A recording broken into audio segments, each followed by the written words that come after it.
Okay, we've got with us now Caleb Henson from the 149-pound championship final. Caleb is from Virginia Tech.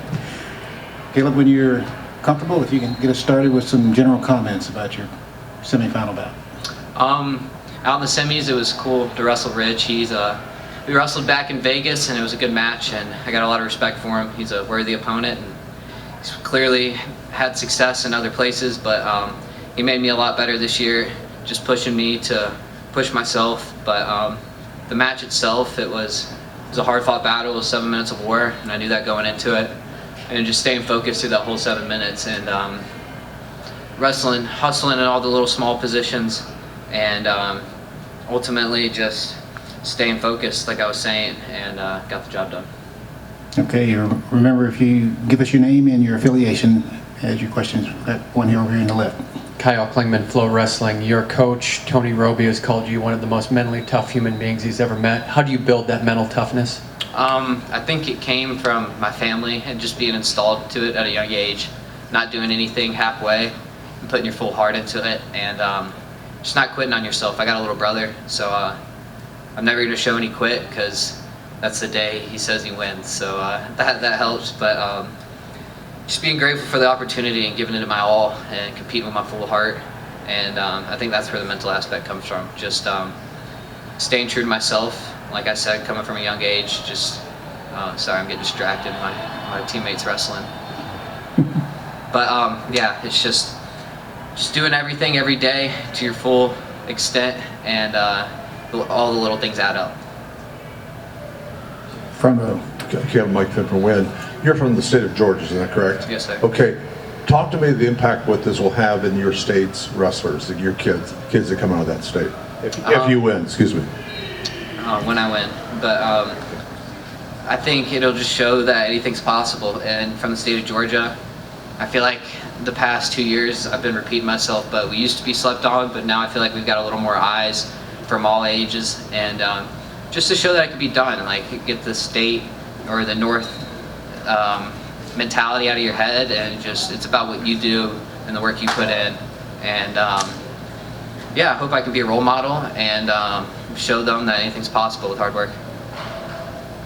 Let's go in here in the second row in the middle. Caleb, congrats, man. I don't think we've talked since after state a couple years ago, but just wanted to say you are the first Georgia State finalist since 1983.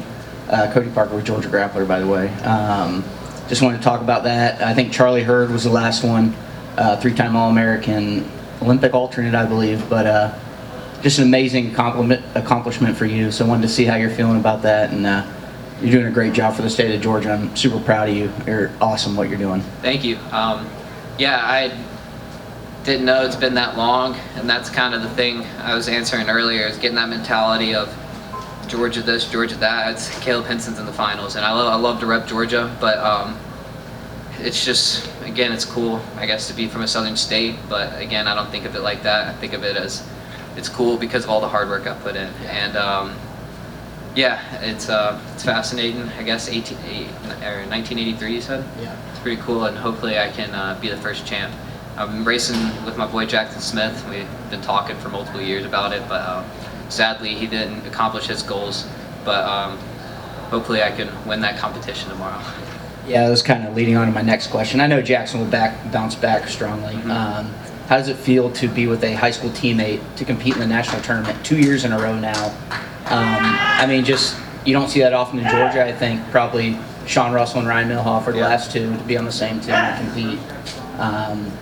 Again, just awesome representation, and proud of how you're competing. Thank you.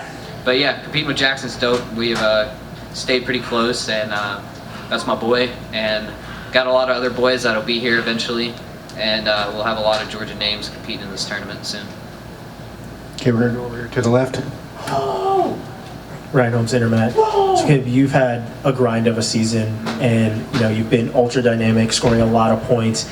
In this match, it only took 1 point to get it done. How did you stay focused up against a guy that you knew you were going to need to score plenty of points against, because he was going to keep coming?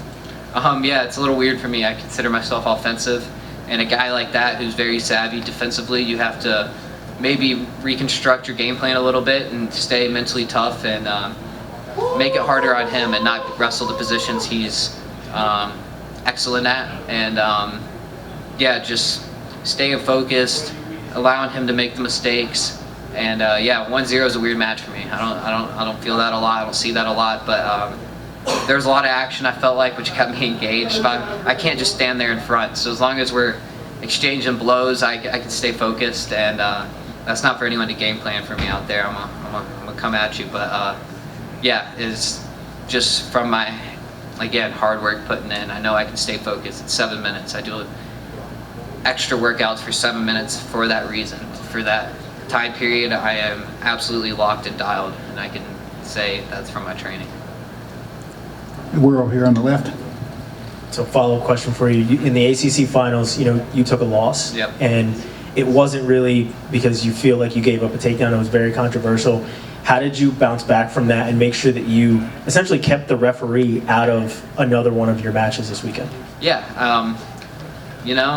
and at the end of the day, I've already, win or losses don't affect my life to an extreme standard. I want to win every single match, but just being blessed and realizing how cool it is to compete, what God allows me to do.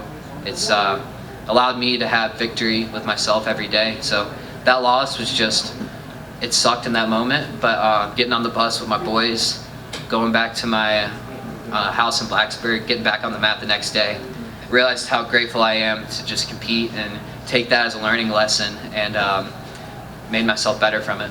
Just more effort in small positions, and don't ever take anything for granted. Okay, any other questions? Okay, we got one here in the middle. Caleb, your pressure usually breaks a lot of kids in a lot of matches. Do you feel like that's your strength, and that is kind of what drives you in most of your matches? Is just late in the end, a lot of them just tend to break down most of the time. Do you think that kind of is what carries you for a lot of the time, or how do you feel about that? Yeah, I think a wrestling match isn't decided in the first 2 minutes. It's 7 minutes of war, and I'm just going to stay locked in for that 7, and whatever happens, happens. I'm just as good in the first minute as I am in the last 10 seconds. So it's just something that's part of my training, and my mindset is that I'm not going to fade, and if anything, I get better as the match goes on. But yeah, I think it's a good asset to have, and it's something I work hard for, and it's not all, but it's a lot of my wrestling. Okay, anything else for Caleb? Not seeing any there. Good? Thank you. Appreciate you guys. Have a good one.